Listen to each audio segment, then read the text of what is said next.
Hello student. आज के इस वीडियो लेक्चर में हम काफ़ी इम्पोर्टेंट टॉपिक के बारे में बात करने जा रहे हैं जो केमिस्ट्री के बेसिक्स के अंदर आता है कि बच्चों को ये बेसिक बात पता होनी चाहिए, तभी वो +1 +2 में क्या है केमिस्ट्री को इजीली समझ सकता है।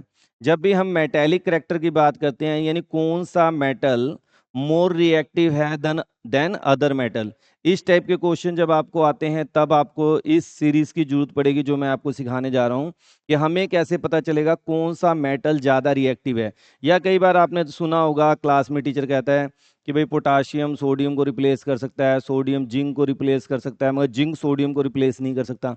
जिंक कॉपर को रिप्लेस कर सकता है, कॉपर जिंक को नहीं कर सकता। तो ऐसी क्या वजह है? तो वो उसकी रिएक्टिविटी सीरीज होती है। उस रिएक्टिविटी सीरीज को बिल्कुल सिंपल पैटर्न से मेमोराइज करने के लिए मैंने यहाँ पे एक वर्ड लिख रखे हैं जो आपको याद करने हैं। इसी से आपको पूरी सीरीज क्या हो जाएगी, याद हो जाएगी। तो आपको करना है क्या बेटा, बिल्कुल सिंपल से वर्ड आपको याद करने हैं। PSBC मैजेंटल चाप, ठीक है ना, PSBC मैजेंटल चाप, ये वर्ड आपको क्या करना है, याद करना। अब हम इसके मीनिंग को समझ लेते हैं कि इसको कैसे याद करेंगे और कौन कौन से मेटल आ रहे हैं। ये बिल्कुल सीरीज में चलेंगे। जैसे सबसे पहले क्या है आपका पोटाशियम, ठीक है। पोटाशियम का सिंबल क्या होता है, सिंबल भी आपको याद करने हैं कि पोटाशियम के बाद आपके पास आता है सोडियम। सोडियम का सिंबल क्या हो गया बेटा, Na। उसके बाद आपका आ गया बेरियम, बेरियम Ba। और फिर हमारे पास आ गया कैल्शियम, और जिसको हम बोलते हैं Ca। अब ये सिंबल क्यों याद करने वो भी मैं आपको बताऊंगा। जो हम रिएक्टिविटी सीरीज याद करते हैं ऐसे पोटाशियम, सोडियम, बेरियम, कैल्शियम, यानी सोडियम बेरियम और कैल्शियम को रिप्लेस कर सकता है, मगर कैल्शियम सोडियम को रिप्लेस नहीं कर सकता। अब उसके बाद जो बीच की सीरीज आपको याद करनी है वो क्या है आपके पास, मैजेंटल, ठीक है ना। मैजेंटल M4 मैग्नीशियम, मैग्नीशियम का सिंबल क्या होता है बेटा, Mg। फिर A4 एल्यूमिनियम,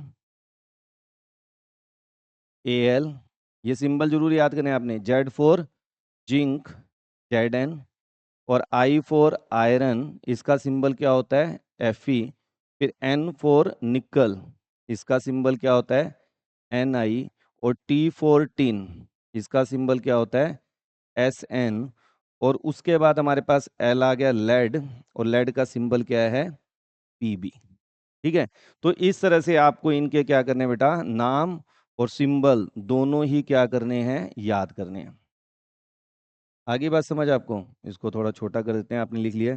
अब यहाँ पे इसी सीरीज में अगर हम आगे बात करें तो हमारे पास क्या आ जाएगा, जो मैंने कहा है Mg। और फिर क्या आ जाएगा आपके पास, एल्यूमिनियम, जिंक, Fe, निकल, और उसके बाद टिन, और फिर लेड। ये क्लास +2 में इसी को इलेक्ट्रोकेमिकल सीरीज के अंदर इंक्लूड कर दिया जाता है।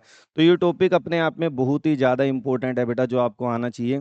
नेक्स्ट हम बात कर लेते हैं यहाँ पे चैप, C4 कॉपर, Cu। और उसके बाद मरकरी। यहाँ पे थोड़ा सा डिफरेंट आपको फील कर रहे होंगे, क्यों? यहाँ पे पहला लेटर जो आ रहा है वो कहाँ से है बेटा, जो सिंबल का लेटर है वो है यहाँ पे।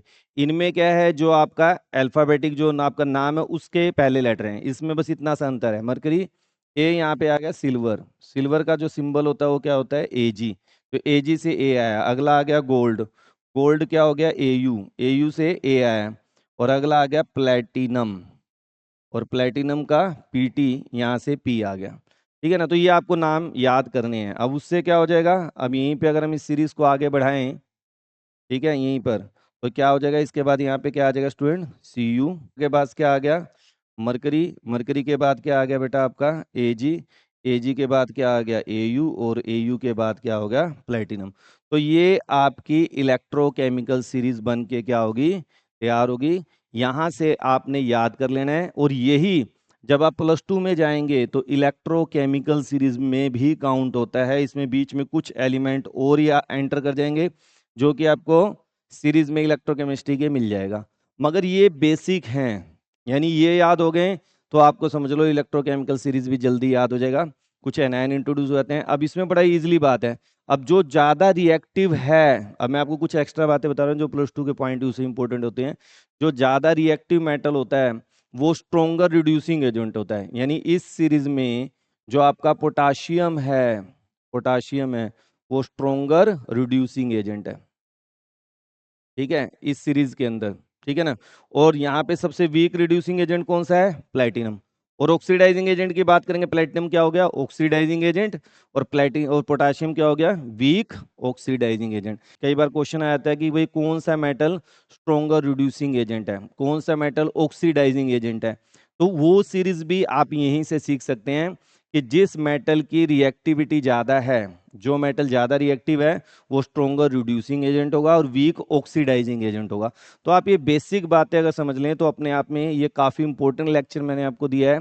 इसको अच्छी तरह इस सीरीज को याद कर लेंगे, एलिमेंट को PSBC मैजेंटल चैप, बस ये लाइन याद करनी है और सीक्वेंस आपके पास तैयार होगी। कंपटीशन में डिफरेंट डिफरेंट कंपटीशन में यहाँ से क्वेश्चन आते ही आते हैं। तो स्टूडेंट, अगर आपको ये वीडियो पसंद आई है तो अपने फ्रेंड्स के बीच में शेयर करें, और अगर आपको लगता है कि सर मेरे को ये टॉपिक मेरा काफ़ी वीक है, आप प्लीज़ इस टॉपिक के ऊपर वीडियो बनाएं, तो आप कमेंट बॉक्स में उसको ही मेंशन करें, मैं जितनी जल्दी हो सकेगी उस टॉपिक को कवर करने की कोशिश करूंगा। नेक्स्ट वीडियो में मिलते हैं। Thank you, have a nice day.